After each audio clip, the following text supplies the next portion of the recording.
บายดีสบายดีทุกคนมื้อนี้มาอยู่กับเราอีกละนี่สิพามาออกกำลังกายขอบคุณไอ้น้อง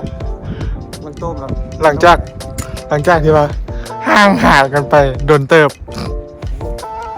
3 เดือนแล้วทีเดียว มื้อนี้กะถือว่าเป็นโอกาสดีได้มาออกกำลังกายกับในหอบจะคิดนี่ โอ้ถือว่าหลายทริปอยู่ล่าสุดนี่2 เดือนก่อนวะ หมดแหละผมว่าแล้วหมดแหละนั่นแหละมื้อนี้เนื่องจาก อากาศดี อากาศดีแล้วก็เป็นมื้อพักของเฮาเป็นวันพ่อที่บอกอยู่เนี่ยบอก แม่นเป็นวันพ่อแห่งชาติเพิ่นว่าเลย แห่งรัสเซียที่ นั่นแหละความหมายเดียวกัน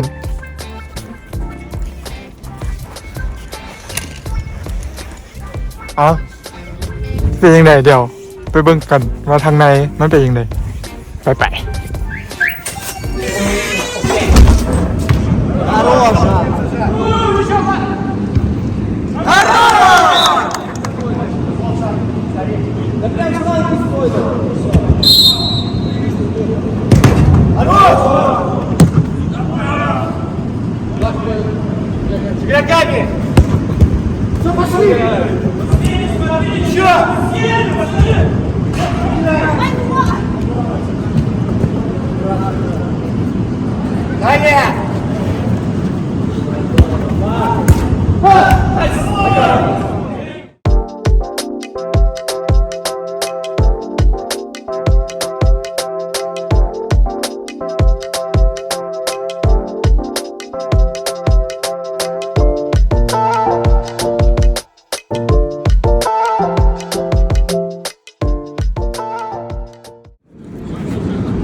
คืออ่อน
ปันทีมชาติเนาะยางออกเนาะ